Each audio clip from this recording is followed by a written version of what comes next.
Lyme disease, or Lyme borreliosis, is an infectious, blood-borne bacterial disease that is transmitted by ticks. It's caused by Borrelia burgdorferi species. And there are Ixodes scapularis, or deer ticks. You can find it in the northeast and Great Lakes areas. Ixodes pacificus in the west, Ixodes ricinus in Europe, and Ixodes persilicatus in Asia and Russia. Lyme disease is zoonosis, meaning that it's transmitted from the animals to the humans through the bites of infected ticks. The primary reservoir for B. burgdorferi are small mammals such as white-footed mouse and chipmunks. Also, birds and other mammals such as foxes and coyotes can also serve as a reservoir for the organisms. Deer are not a competent reservoir, but they are important for supporting the life cycle of the deer tick. Ticks are uninfected when they hatch. They can become infected after they feed on an infected animal.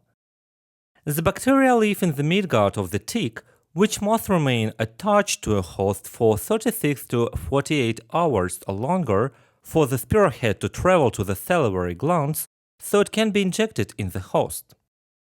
Also, ticks may become infected at any stage of the life cycle. Nymphs are more likely to transmit the organisms.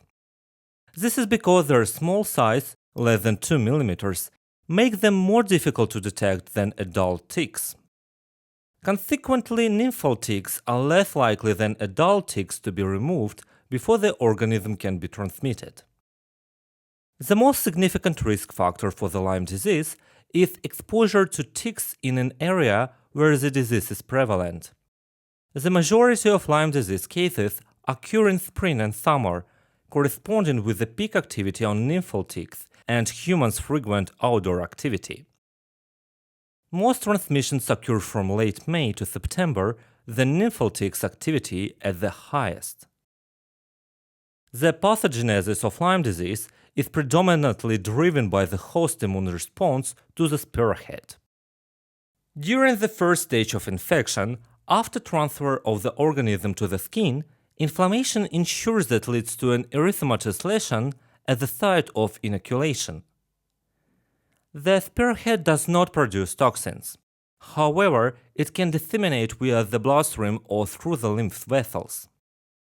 After dissemination, the spearhead can adhere to the distal tissues, and an immune-mediated inflammatory reaction at those sites leads to the characteristic clinical manifestation of Lyme disease. No vaccine is currently available to prevent Lyme disease in humans. The most effective preventative measure is avoidance of tick-infected areas. Tick repellent that contains DEET and the use of protective clothing, like long sleeves and pants, have been found to be modestly effective at preventing Lyme disease. You also need to perform tick checks. This means you should examine your skin after outdoor activities. In endemic areas, if a nymphal or adult ixode tick is removed, then it's partially engorged, meaning that has been attached for at least 36 hours, a single dose of 200 mg of doxycycline or vibromycin, administered within 72 hours of removing the tick, can be effective in preventing Lyme disease. But this treatment is contraindicated in pregnant individuals and children. No prophylactic agent is approved for use in those groups. There is a disease that can be confused with Lyme disease called Southern Tick-Associated Rash illness. It's found in southeastern and south-central United States and is linked to the bite of the Lone Star tick, A. americanum. For people living in regions where the disease is common, there is risk of also having human granulocytic anaplasmosis and/or babesiosis. The clinical manifestation can be divided into 3 stages. The first 2 stages are early, and the third stage is late. First stage is localized infection, which means the infection is only in one area. This happens because the ticks that cause the infection are very small, so people often don't remember getting bitten. After 3 to 32 days, a red spot or bump appears on the skin where the tick bit you. This spot gets bigger slowly and forms a large ring-shaped lesion. The lesion gets the bright red edge and the middle starts to clear up. Sometimes the middle of the lesion can become very red and hard, or can form blisters or sores. Other times the lesion stays a bright red color, multiple red rings appear within the outside ring, or the middle turns blue before the marks go away. Also, erythema migraines can be located anywhere, but it's most likely to be on the thigh, groin, or armpit. The lesion is warm but not often painful. Second stage is disseminated infection, which means the infection spreads. In this stage, patients may get new skin lesions that look like the first one. They could also have a severe headache, slight neck stiffness, fever, chills, moving body pain, arthralgias, and fatigue. Less common manifestations include generalized lymphadenopathy, or splenomegaly, hepatitis, sore throat, non-productive cough, conjunctivitis, iritis, or testicular swelling. Except for fatigue and lethargy, which are often constant, the early signs and symptoms of Lyme disease are typically intermittent and changing. Even in untreated patients, the early symptoms usually become less severe or disappear within several weeks. In 50% of patients, the infection presents with those nonspecific systemic symptoms. Symptoms suggestive of meningeal irritation may develop early in Lyme disease, then EM is present, but usually are not associated with cerebrospinal fluid pleocytosis or an objective neurologic deficit.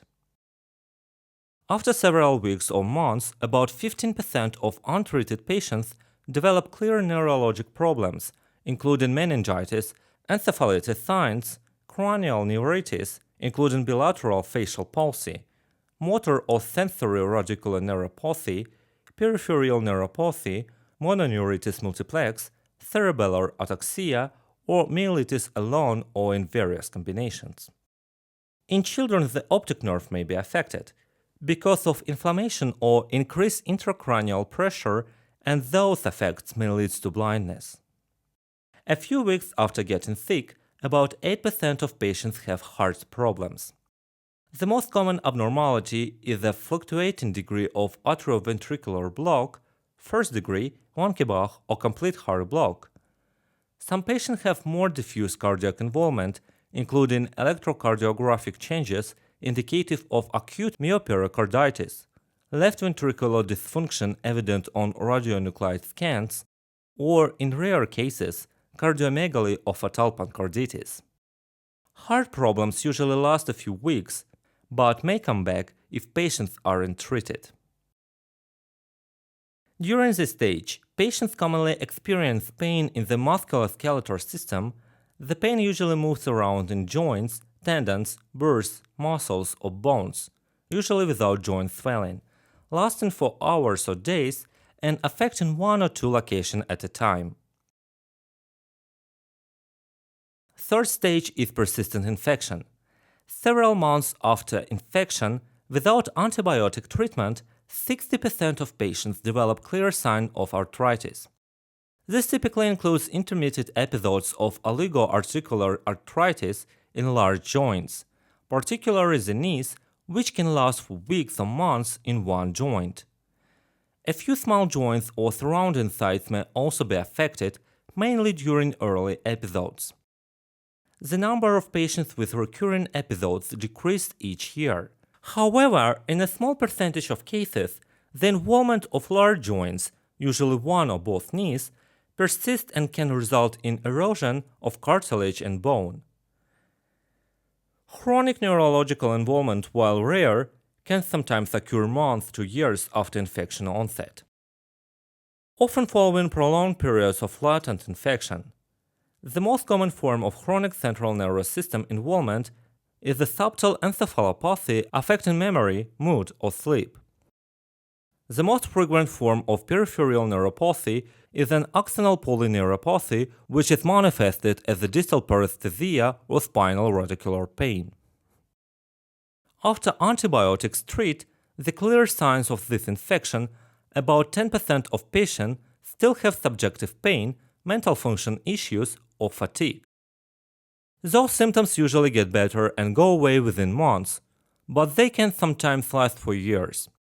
In severe cases, the symptoms can be similar to the chronic fatigue syndrome and fibromyalgia. Post-Lyme symptoms are often more widespread or disabling than active Lyme disease symptoms.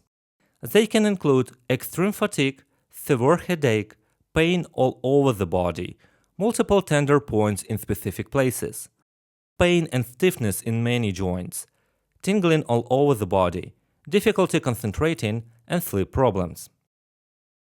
Patients with this condition don't show signs of joint inflammation, have normal neurological test results, and may show signs of anxiety and depression.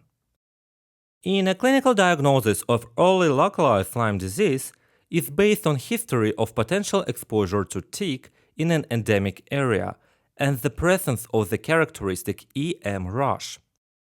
Antibodies to the organism typically appears 3 to 4 weeks after the initial infection.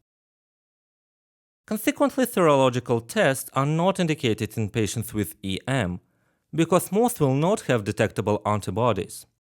Also, more patients with multiple erythema migraines may be seropositive at the time of presentation. A majority will still be seronegative early on. Moreover, detectable antibodies may never develop in patients who are treated early in their courses. For patients with symptoms beyond the skin, blood tests can help diagnose Lyme disease. Tests for antibodies to B. burgdorferi should follow a two-step process. First, perform a sensitive test, typically an enzyme-linked immunosorbent assay, or ELISA. If the ELISA result is positive or uncertain, a Western immunoblot is done to confirm the result. A diagnosis of Lyme disease should rarely be based on positive IgM test result alone, especially in patients who have had symptoms for a month or longer. The Lyme disease can usually be treated successfully with orally administered antibiotics. For early Lyme disease, doxycycline is effective and can be administered to men and non-pregnant women. An advantage of this regimen is that it's also effective against A. phagocytophilum, B. myomatoi, and B. myini, which are transmitted by the same tick that transmits the Lyme disease agent. Amoxicillin, cefuroxime acetyl, and erythromycin, or its congeners, are second, third, and fourth choice alternatives, respectively, for the treatment of Lyme disease. In children, amoxicillin is effective, but not more than 2 grams daily. In cases of penicillin allergy, cefuroxime acetyl or erythromycin may be used. If the infection is only on the skin, usually 14 days of treatment is enough. But if it has spread in the body, a 21-day treatment is suggested. About 15% of patients may have a reaction in the first day of treatment. Also, some patients had symptoms after treatment. Signs of ongoing infection or recurrence were rare, so usually there was no need to treat again. For those with Lyme arthritis but without any related nerve issues, it's recommended to take doxycycline or amoxicillin orally for 30 days as the first step in treatment. If oral antibiotics don't work, you might get intravenous ceftriaxone for 28 days. If the joint inflammation still lasts for months or years, after all the antibiotic treatment with non-steroidal anti-inflammatory drugs, disease-altering antiarrhythmic drugs, or a surgical procedure called synovectomy may be successful. Parenteral antibiotic therapy is usually used for severe objective neurologic abnormalities. Patients with such abnormalities are most commonly treated with intravenous ceftriaxone for 14 to 28 days.